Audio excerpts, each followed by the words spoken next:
Okay. Is that said live? Not yet. Now it does. Oh, okay, Okay. okay. Hi, everybody. Hey, it's 7 o'clock Sunday. Yes, We're it here. is. Yes, it is.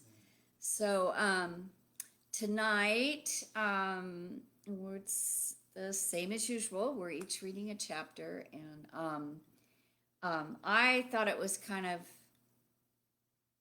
one of those God deals because today in church, I'm reading about my when my mother went in the hospital, which is really emotional.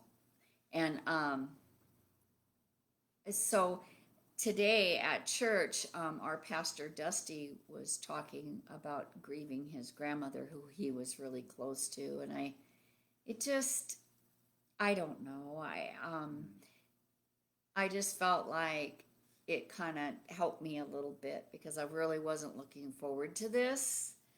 Um, to be honest, reliving some of the things, reading them out loud like this, sometimes has been difficult, even though we've been healed and we've forgiven and all that.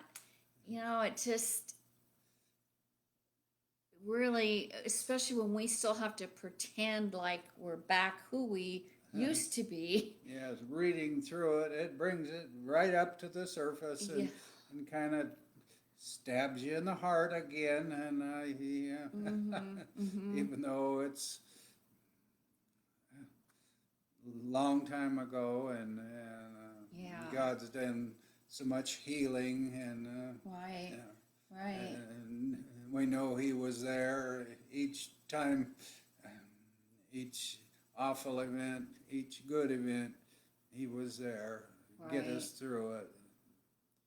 Right. That's, Yeah. So it can be kind of difficult yeah. sometimes. And so on another subject, I don't know if you've noticed, but the last couple of weeks we've been moving around. Um, and tonight we don't have much of a background to look at because we're painting tomorrow and redoing things. And I hope before we get this done that we're going to do all we have this beautiful dark wood. Well, we're going to add the crown molding back that was probably here at one time. And then, we were really, really blessed to find a bunch of stained glass windows that we're going to make frames for. And I have to say, I'm kind of excited because Sandy's the craftsman and he gets to do all of those things. And I have really lately really wanted to learn how to do something, how to make something with my hands. My creativity, it's in here, okay? And it comes out maybe in other places, but I can't make something. Um, I will admit that lack of patience has been part of it. And I lately I feel like I've been blessed with a little more patience. So Sandy's going to teach me how to make the crown molding, and we're going to make these wood frames that match the dark wood in here to go around these stained glass windows because these just have the leaded glass, and I'm going to learn to make those too. So we'll see how that actually goes. We've always got something going on, always, and we got just a mind here that just is just fantastic and comes up with some great ideas, and we've together done some really cool stuff. Yeah, it's true. And the worst part of it is painting. I I hate painting, He but does. He does hate painting. yeah. So I'm going to try to do most of the painting. But he's really sweet and does a lot of the prep work, like taking off some of the molding so that we don't have to have all that tape work. And anyway, I don't think either one of us are good at painting. That's the problem. It's nice when a couple, like one's good at this, the other's good at that, and then you can get it done. Well, there's some things that both of us are just not really good at, and this is one, painting. Yeah. So Okay. okay, We I can hope get you're going. all as excited as we are, and we're going to be reading from our book, In Spite of Us, a love story about second chances. If you We're reading 2 chapters every Sunday night. We're only got about 3 weeks left after tonight, and we'll be done. If you want to buy the book, it's available in just any bookstore can order it. If you're local, there's a few places that Inklings has it, Target. You can check it out at the library, or you can read it online with us. It's all there, and if you're interested in this book, A Chicken Soup for the Soul, 101 feel-good stories, laughter is the best medicine. If you're interested, Share the video. Share this video, and we'll be giving a book away. But you got to share it. Right, you don't have to share it while it's live, but if you share it later, then you'll end up on a list and we'll have a drawing. Okay, so before we get started, I'm going to read a review of our book, and this review is a Goodreads review from somebody named Morgan. This is a great story. It took me a couple chapters to get into it, but once I did, it didn't lose my attention. The ending made me tear up, which doesn't happen often for me. Overall, I would recommend In Spite of Us. It's a sweet love story about second chances. Who doesn't enjoy that? Thank you, Morgan, for that nice review. Yeah. So, So, we're getting into the part where you might understand why Morgan was tearing up towards the end of the book. I'm reading chapter 49 tonight, and we always try to provide a little bit of backstory that it wasn't provided in the book. And if you've been following along week after week in this, you know that I've been saying that hard stuff was coming and life stuff that only God knew. God pursued me so hard. And the reason why he did that is so that I'd be able to face this hard stuff that's coming up. Stuff like my mom going into the hospital, never to come home again. When I look back at this period, I now understand why the grief was never ending. I used to laugh at my mom, and I owe her a huge apology. When I see her in heaven, I'm definitely going to apologize because my whole life, I would stick up for my dad because I thought my mom was kind of overbearing. She kept him on an allowance, and he was not ever left alone because she swore that he could not be trusted.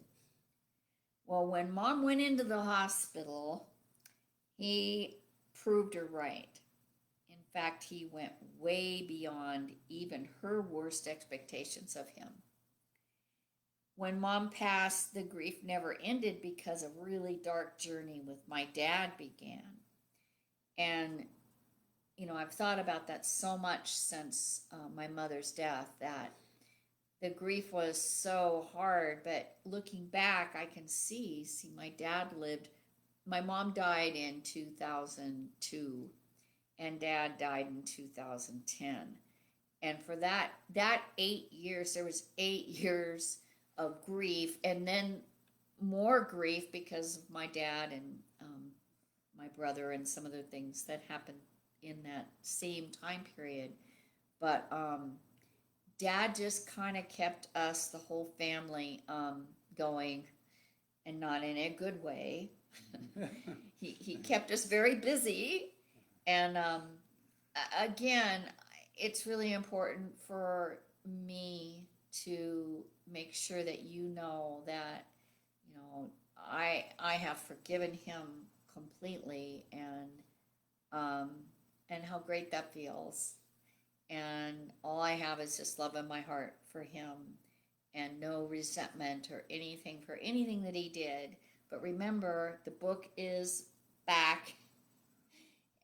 We go back in the book, so we have to go through that process. That kind of healing just doesn't happen like that. So, and although it still hurts, I can't look back at this time without recognizing all God did to provide me with everything I would need to heal. I hope you listen for those times when God provided everything I would need in this chapter and in the chapters that follow, because He's a good God and He's everywhere. God is everywhere. Bigger marker. Yeah, thank you. Okay, chapter 49 is called What If, Could Happen, Surely Next Time. Mom, you know I love you, right? You're a good mom. I'm so sorry for not being around much the last few years, for calling your doctor. I only did it because I was worried. Forgive me, Mom. I'm proud of you for buying Charlton Heston's VHS tape of the Bible. I'm sorry I laughed. It wasn't funny. You were seeking God. I was a jerk. I'm sorry for everything. I love you. You know that, right, Mom? Okay, well, it's time to call Dad and brush my teeth. I'll be back soon.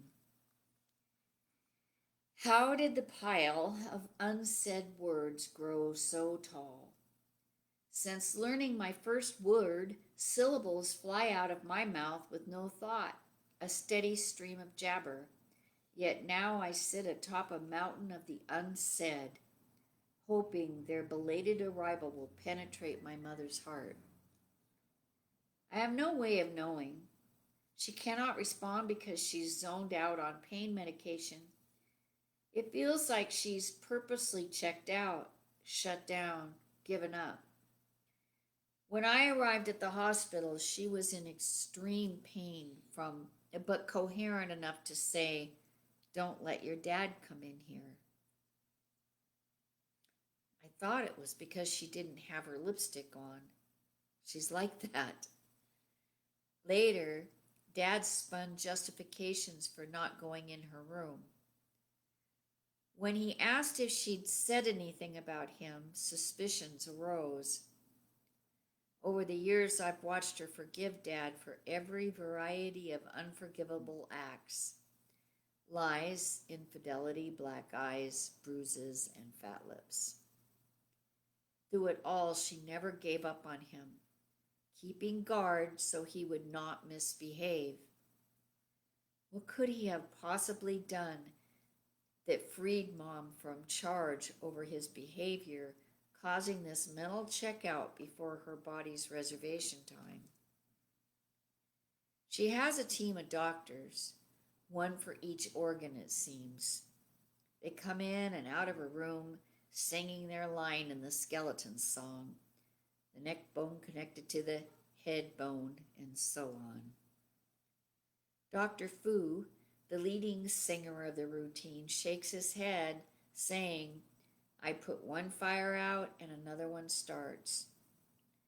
Meanwhile, poor Mom gets wheeled in and out of her room, undergoing experimental procedures. They even installed a screen near her heart that acts like a sieve for clots. When the doctor explained it to me, he lit up like a kid blabbering plans for building a contraption out of Legos. While Mom undergoes various lab rat procedures, I sit in the waiting room with an array of others facing similar circumstances with their loved ones. Monica arrives every day around 1 o'clock after working the morning shift at the dry cleaners in Renton. She sits with her son when he's not by his wife's side and takes his place when he needs a break from the darkness of cancer. Andrea strolls in and out along with other extended family members. Their dad, a 98-year-old pastor, is in transition from earth to heaven. When I met Andrea, our conversation fast forwarded from Seattle rain to prayer. Now, each time we meet, we bow our heads together as if under order. With one foot dangling off this world, her dad is exiting life first class. Watching the family be at peace as they honor his voyage feels like a heartwarming black and white movie, only better because this is real life as it should be. They know he is ready, even eager to leave. The mystery is that his body doesn't know to give up. Every day the family gathers and waits. What seemed certain to be hours turned to days. It feels both bizarre and natural witnessing their peace. I'm here 3 to 4 days each week, leaving Sandy to manage whatever I can't handle on the phone. We've promoted our part-time employee to manager and hired a second to fill in. Through financial stress and an absentee wife, Sandy doles out hugs and words of encouragement. Just do whatever you need to do, sweetie. Don't worry. I need to be with my mom. No thanks to yet another life lesson regarding time you could never have back. I want to be here, and I know it helps my sisters and brother to know that she is not alone. Danny owns and runs Hometown Motors, a busy used car lot whose clientele want to deal directly with the redhead known for practical jokes and a fair deal.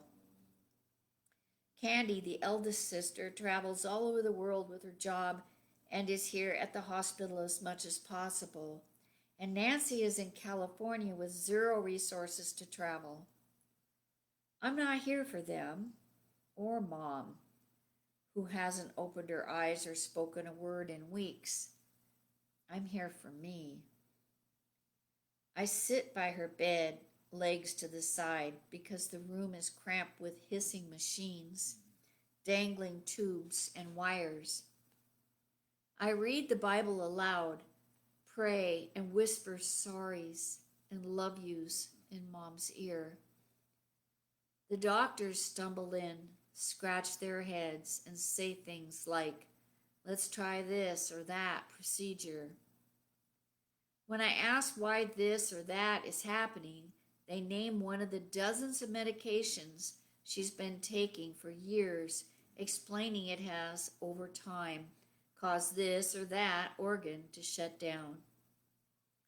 The latest, might as well try this, is an intimidating kidney dialysis machine that straddles the doorway, being too large for the room. Every day I watched Mom's blood travel down a tube, enter the giant machine, exit through another tube, and re-enter her helpless body. One intuitive nurse noticed I was a little bothered by this procedure. Maybe the hands covering my eyes, knees pulled up under my chin, and white face gave me away. Sympathetic to my concerns, she attempted to humanize the alien machine. Just think of it as a blood washing machine. The bad blood goes in, gets purified, and returns to your mom, fresh and laundered. It didn't help. Mom has been able to muster a voice 3 times to say one thing. Please don't let them put me on that breathing machine again. After breaking the promise 3 times, we meet with Dr. Fu, who admits he's running out of ideas. He has a few more experiments he could try, but none that he feels would help. Mom had run the gamut of medical tortures for all of April. It was now May 1st. Dr. Fu suggests it might be time to take her off all life support machines, with expectations of her passing within a few hours to possibly several days. After prayerful family discussion, the appointment to unplug the machine is scheduled for the next day. Candy and I agree to say goodbye to Mom together. Danny, broken and lost, said his goodbyes that night. Dad said he couldn't do it and left. I thought I'd stay another night in the hospital lobby chair, but soon after the plan was in place, I decided it's best to get a shower and a better night's rest at Dad's house in Auburn. Disappointed but not surprised he's not home when I arrive.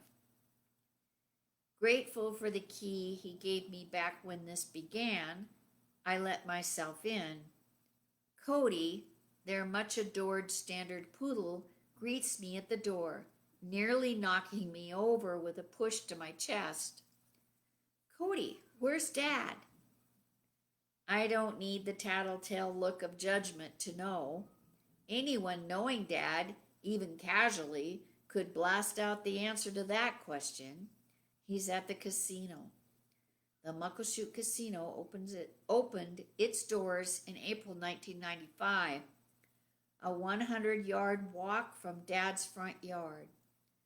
With the swoosh of the sliding automatic doors, calls of, "Hey Mac, how's it going?" sang out from waitresses, proprietors, gamblers, and janitors. Plopping a casino next door to Dad is like a free beer sign to the alcoholic, a pill mill to the addict, a candy store to the starving, or a brothel to the satyr. The demise takes time, wearing clever disguises like "what if," "could happen," "surely next time." Escalating wins $500, $3,000, $10,000, and $22,000 soothe the calls from creditors, extending death sentence pardons over a period of 6 years. Hope for the next big win lends reason to rise out of bed, ignore the 12 messages from the bank, and put one foot in front of the other toward the friendly neighborhood casino. Dad thinks the fast approaching foreclosure on the house is a secret. Danny told me about it after he asked him for a loan. He denied the loan, not only because of the gambling issue, but also due to the disrespect he's shown Mom. I owe her an apology. I really thought she was nuts. For 50 years of marriage, she kept him on a leash, insisting if she loosened her grip, he'd run off like a crazed dog after a squirrel. She'd say things like, "I can't leave your dad home alone." She gave him an allowance and kept the credit cards hidden, claiming he'd spend every cent on women and gambling. Now I see the leash snapped and the squirrels are in trouble. He's not only lived up to her expectations, but excelled to the top of his class. Danny is disgusted with the women hitting Dad up for money. I agree. They flirt, implying maybe I'll sleep with you to gain favors for loans. It scares me knowing women choose this lifestyle. They lurk in the corners of casinos searching for toothless old guys like him, ready to pounce.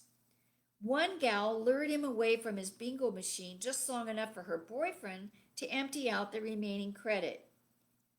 Is it just me? Or does a life of flipping burgers at McDonald's sound more glamorous than rolling grandpa pervert for chump change? Out of all the women who've scammed my dad, there's only one that showed some integrity. She, a rather large woman, banged on his front door demanding cash. When refused, she punched him in the nose and emptied his pockets. At least she didn't feign attraction and lie. She figured he deserved it for waving wads of money around the casino, boasting about living next door in the brown house on the corner. I spend the night napping. When he comes home around 7 a.m., I am wide awake. How does a 77-year-old man dragging an oxygen tank behind him keep going like this? What bothers me is when well meaning friends ask, "How's your dad holding up through all this?" They're picturing a fragile old white haired, soft spoken, child loving, grandpa ish dear of a man. They expect me to respond with, "Oh, he's hanging in there." Is the truth a choice? Oh, poor soul, he's consoling himself with pornography, gambling, and loose women.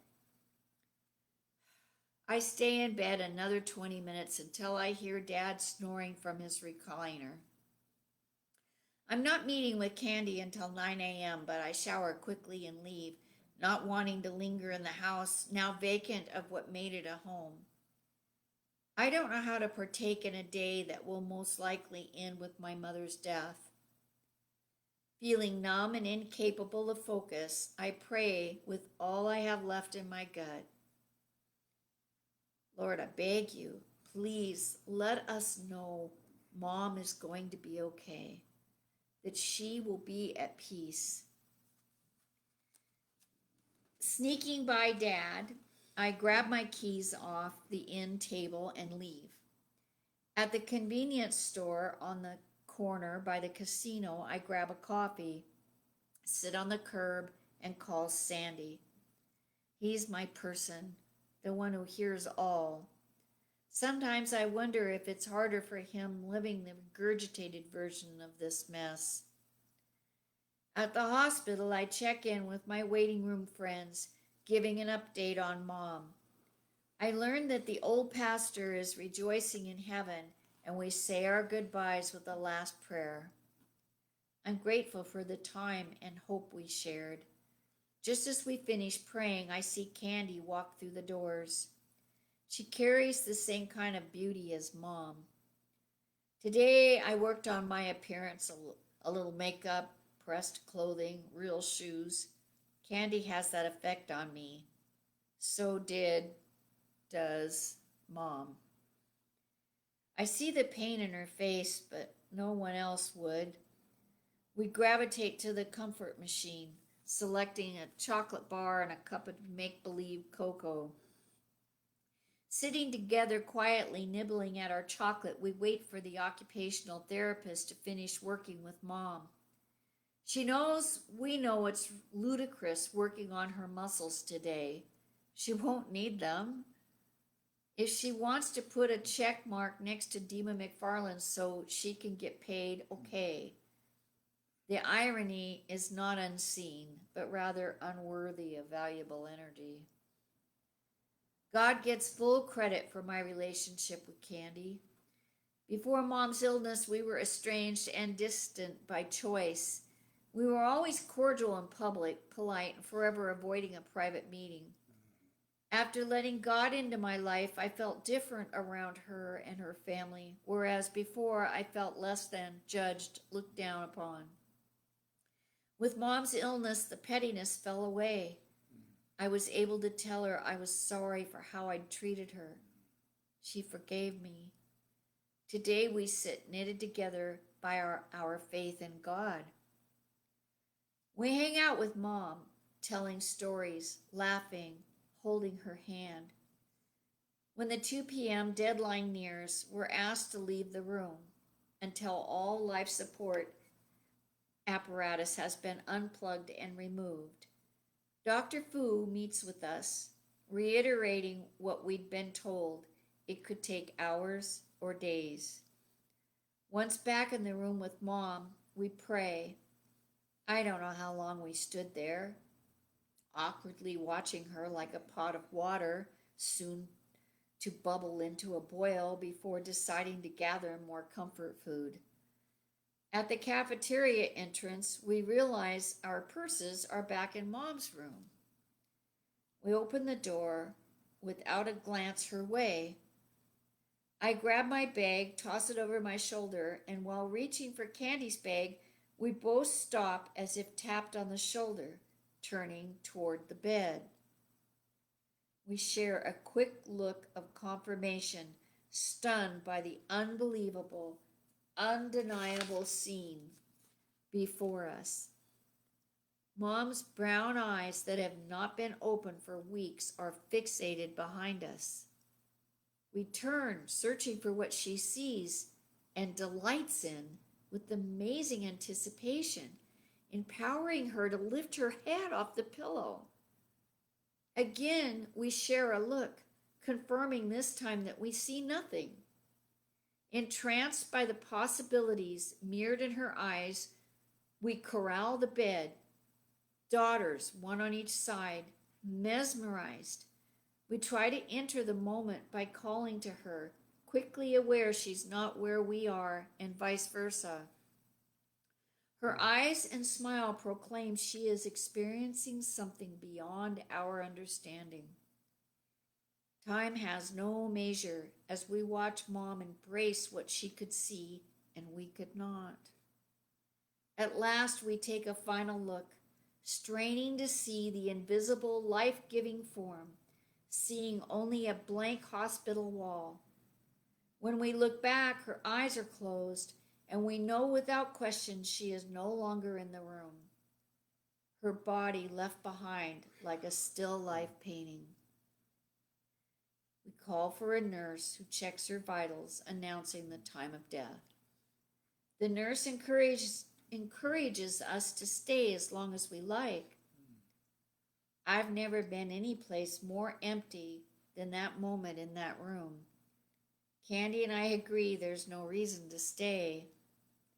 How perfectly he answered the prayer that we would know Mom will be okay. How privileged we are to witness her journey from this world to his. How unimaginable that our powerful, omnipotent God answered our prayer so sweetly. I needed one last nudge toward him. This gift of sight feels like I was catapulted into his arms. Wow, goosebump moments. Yeah. Well, before I read my chapter, a little backstory. It has a lot to do with what Deb just read, but like I've said before, Deb has told me things about her family, and I have said, they wouldn't do that. And he wouldn't do that. No, I can't. And Deb has this kind of a mind that seems to exaggerate some. Take for instance, lucky numbers. We've all probably got them. I remember mine started out when I was a kid, and my favorite baseball player was Mickey Mantle. His number was 7. That was my lucky number. Then somewhere along the line, I changed it to 13 because that's supposed to be unlucky, so that's going to be my lucky number. Well, 91 is my lucky number today because this year we got married, and there's a couple other things that relate to it. But, that's her lucky number is 5,000. I bet she's the only person on the planet that has a lucky number 5,000. So I know she exaggerates things. I think it's Jesus's lucky number too. Huh? He fed the 5,000. He likes that number, Yeah, 5,000. Yeah. See, Deb can Go take big. a mundane, boring, so event, and with this magnificent mind, make it into a story that you'll want to read and read twice. So the exaggeration sometimes, really, but I witnessed some of it. Well, and you might be glad to know because, like I said, there's painful stuff. That was a very painful chapter about my mom, but there is some comedy relief. And if you are interested in people's style of writing, you'll notice in our book that there'll be something really painful, but there's always comedy relief coming because we can't stand the pain. We have to get out of it. Yeah, so I'm going to read chapter 50. Canine, heal thyself. If I treated Deb like her dad does, she'd rise up in all her womanhood glory, emasculate, squash, and fillet my ego, then repeat. I don't get it. The woman I married would have walked away from Mac's daily fiascos before he could gum a meal. She's changed. Her church buddies would say for the better. I'm not so sure. I want to be Deb's rock, but at times I feel like I'm cheerleading while she bangs her head against a wall. I honestly thought Dima would recover. At least I did until Deb convinced me to go with her to the hospital. A weekend that felt like a month. We drove over Saturday, meeting with the family around noon. For hours we sat around in the waiting room, family reunion style. There was laughter, hugging, catching up on everything, but no mention of Dima. I enjoyed looking around the lobby, picking out the characters Deb has described over the phone. Strangers turn fast friends through the bond of illness. Do you want to see her? Deb asked. What a stupid question. Who wants to visit any sick person? No offense to Dima, but hospital visits are not fun. Sure, let's go. I think Deb's poor sense of direction led us into the wrong room. It wouldn't be a first. Then I recognized the signature red hair. I've never seen Dima without lipstick and perfected hair, but it was more than that. Deb gabs away. I'm not sure to whom. Guilt punches me in the gut. No one has overreacted. Dima is dying. Deb looks at me like I should say something. Normally I ignore that look, but in this circumstance, it's not much to ask that I play along and speak to her mom's unresponsive shell. Hey, Dima, I'm sorry you're sick. I want to help.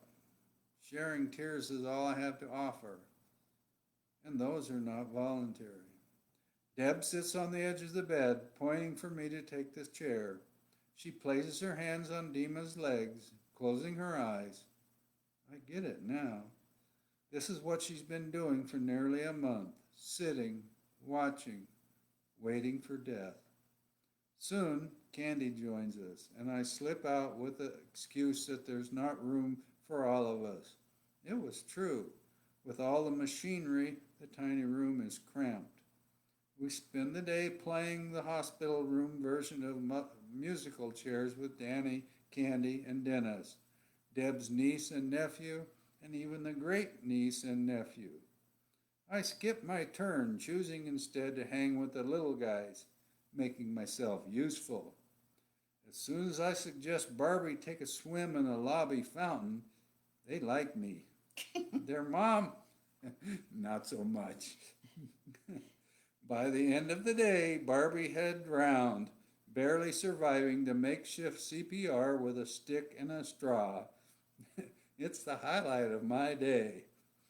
When it's time to leave, I'm relieved, thinking the worst is over. I'm wrong. Walking through the door of Deb's family home, albeit the land of crazy, always comes with love, hugs, and laughter. When Mac opens the door, I'm braced, ready for Cody, the 100-pound untrained standard poodle. I was not prepared for the olfactory punch in the nose that nearly knocked me over.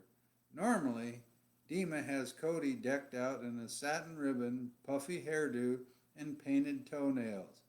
This is the ghetto version.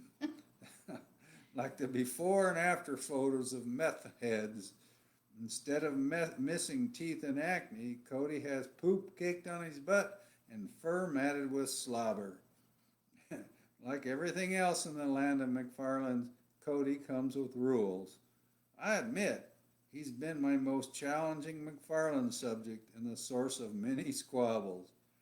This time I want to get it right and please Deb. The lesson is simple enough.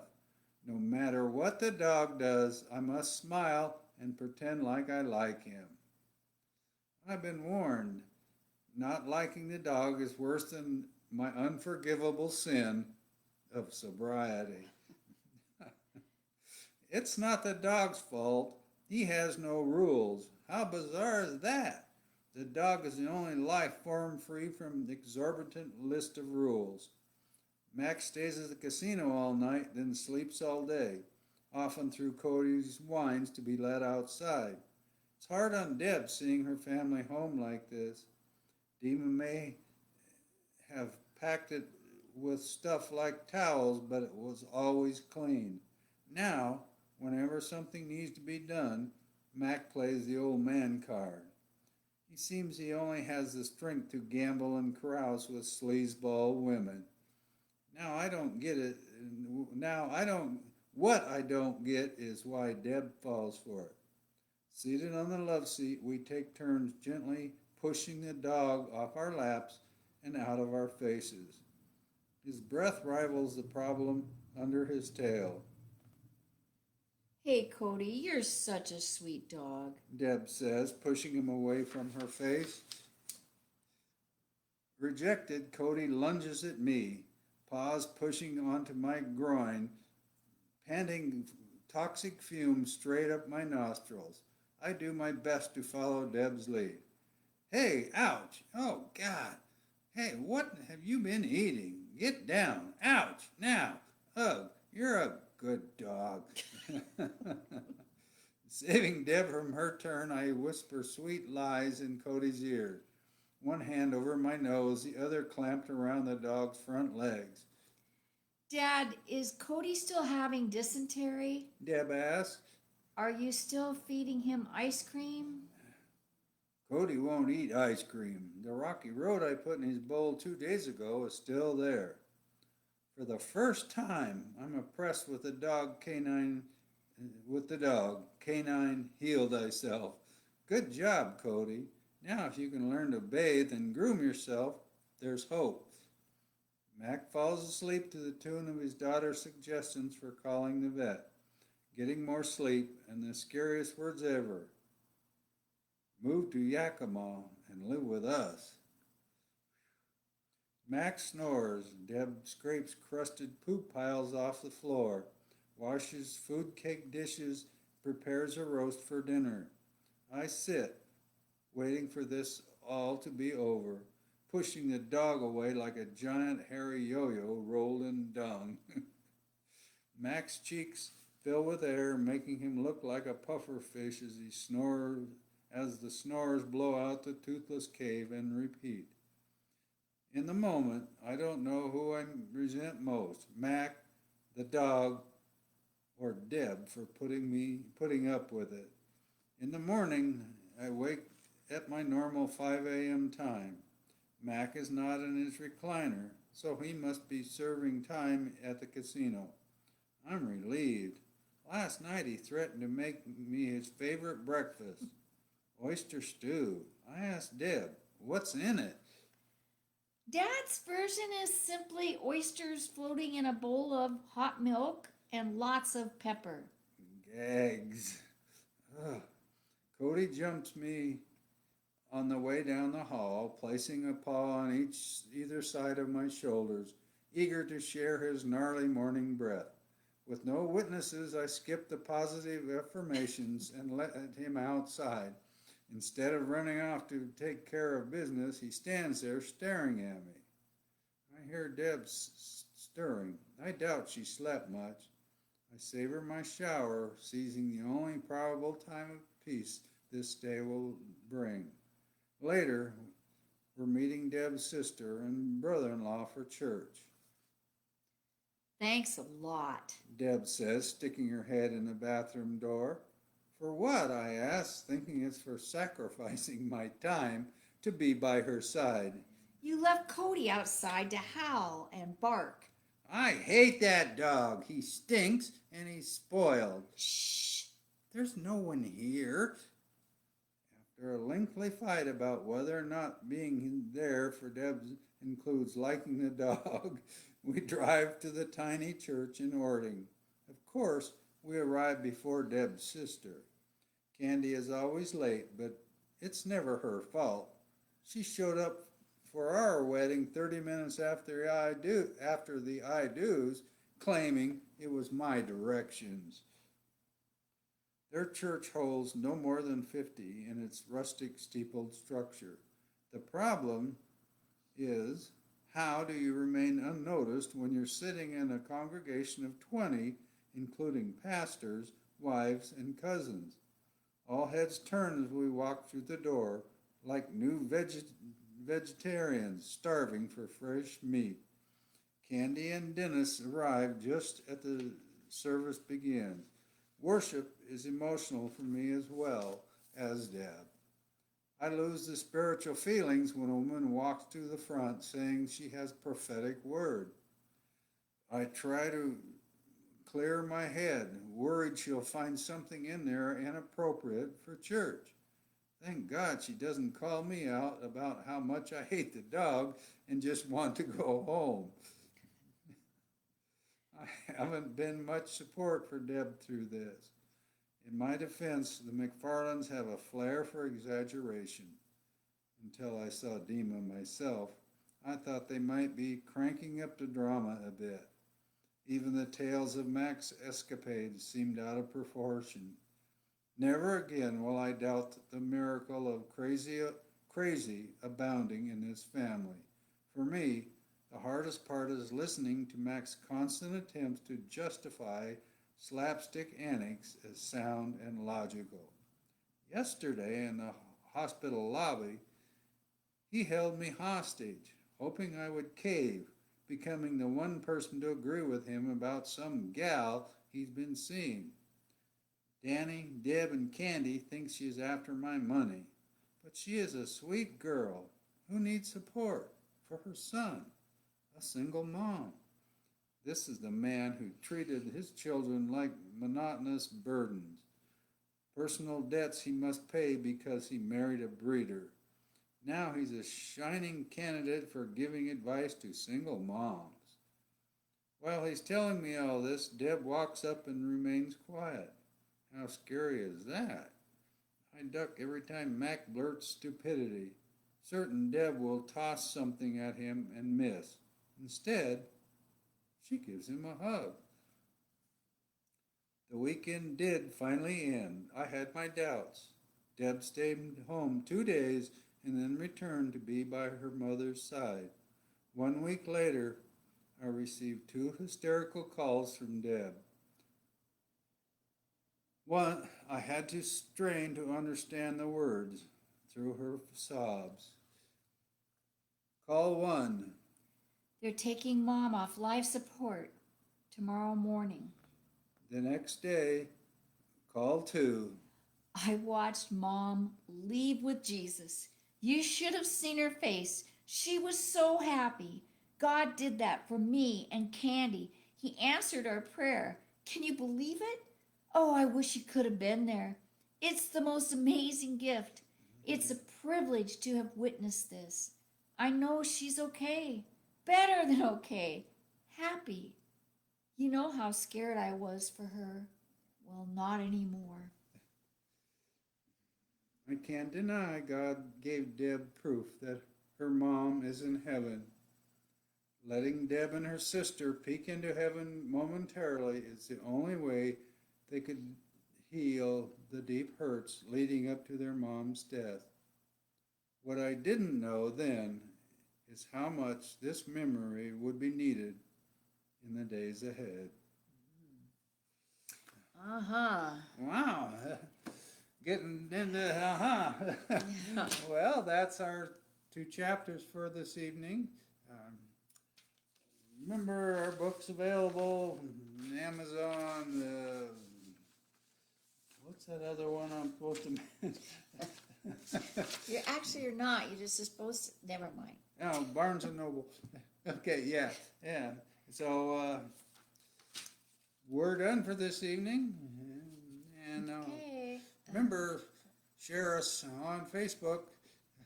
And we'll see you next week at Yep. 7 o'clock on Sunday. All right, thanks everybody. Good See you night. next week.